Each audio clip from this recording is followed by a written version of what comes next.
Hello, good morning friend. आज हम बताने जा रहे हैं भारतीय सेना में अग्निपथ योजना के बारे में, जो कि 17.5 साल से लेकर 21 साल तक के युवाओं को 4 साल के लिए सेना में भर्ती किया जाएगा और यह अग्निवीर के नाम से जाना जा सकेगा, जो अग्निपथ स्कीम के तहत होगा। ये हर साल तीनों सेना, आर्मी, एयरफोर्स, नेवी में 50,000 अग्निवीर सेना के रूप में भर्ती किया जाएगा। इन सेना की औसत आयु 32 ईयर से लेकर 26 ईयर हो जाएगा। इस सेना के भर्ती के बाद गवर्नमेंट ऑफ इंडिया को पेंशन का बहुत बड़ा खर्च बचेगा, जिससे हमारी सेना के आधुनिकीकरण हो पाएगा और हमारे देश की सेना का स्थिति मजबूत हो पाएगा। इस योजना को आप 5 तरीके से समझ सकते हैं। पहला, ये योजना हमारे तीनों सेना, आर्मी, एयरफोर्स, नेवी में होगा। दूसरा ये है कि ये सेना की भर्ती बिलो ऑफिसर रैंक होगा, जैसे अफसर रैंक की इसमें भर्ती नहीं होगी। सिपाही से भर्ती होकर नायक, लेस नायक, हवलदार, जेसीओ तक बन पाए। तीसरा, 17.5 साल से 21 साल का युवा इसमें आवेदन कर पाएंगे और इसमें जो भी भर्ती होगा वह सिर्फ 4 साल के लिए ही होगा। 4 साल के बाद इनको रिटायर कर दिया जाएगा।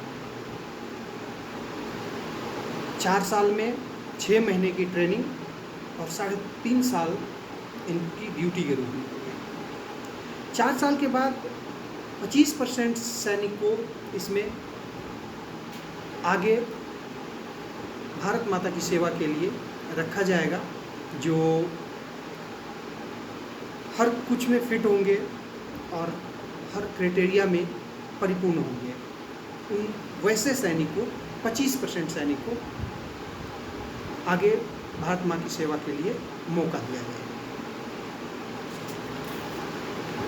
तीसरा ये है कि रिटायरमेंट के बाद सरकार इसको एक आर्थिक पैकेज देगी, जो इनके सैलरी का 30%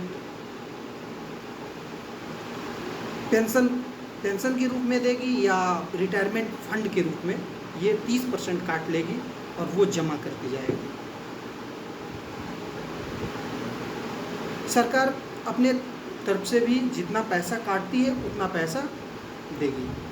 जैसे इसको एक अच्छे तरीके से हम समझते हैं कि यदि फर्स्ट ईयर की सैलरी 30,000 रुपये पर मंथ होगी तो उससे 21,000 रुपये नकद के रूप में उसे दिया जाएगा और 9,000 रुपया 30% के रूप में रिटायरमेंट पैकेज के में काट लिया जाएगा और जमा हो जाएगा, तो उनको 21,000 रुपये नकद दिया जाएगा।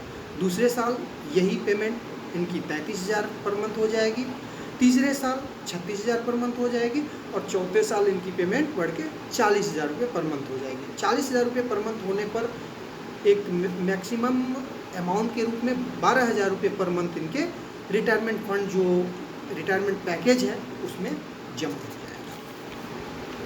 ये रिटायरमेंट फंड जो सरकार देगी वो 11,71,000 के रूप में होगी, जिसमें आधा पेमेंट सैनिकों की सैलरी से जमा होती है और आधा पेमेंट सरकार देती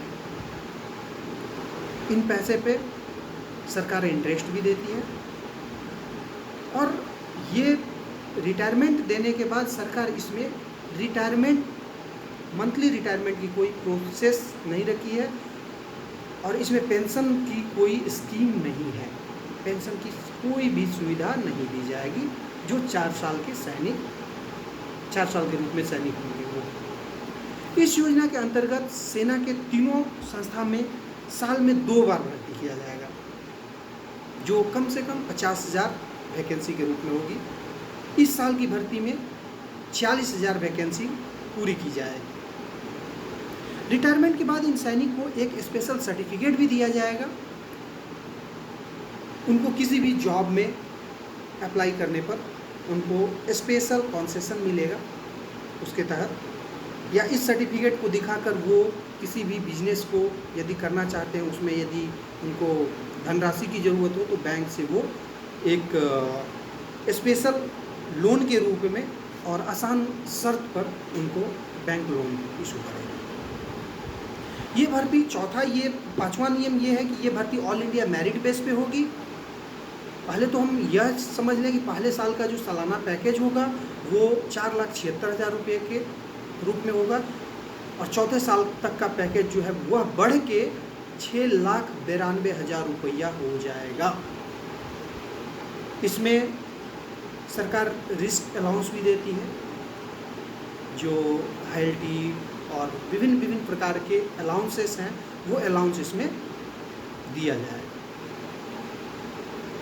अभी तक की जो न्यूज़ है उसमें यह भी दिया गया है कि इन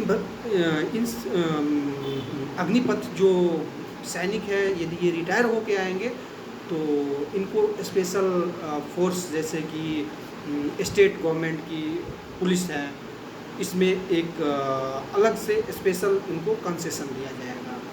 जैसे हमारे पिछले सैनिक में एक्स सर्विसमैन सर्टिफिकेट या एक्स सर्विसमैन छूट दी जाती थी, उस हिसाब से इनमें भी एक सर्टिफिकेट इशू होगा जिस सर्टिफिकेट के तहत ये लोग अपना कंसेशन ले पाएंगे।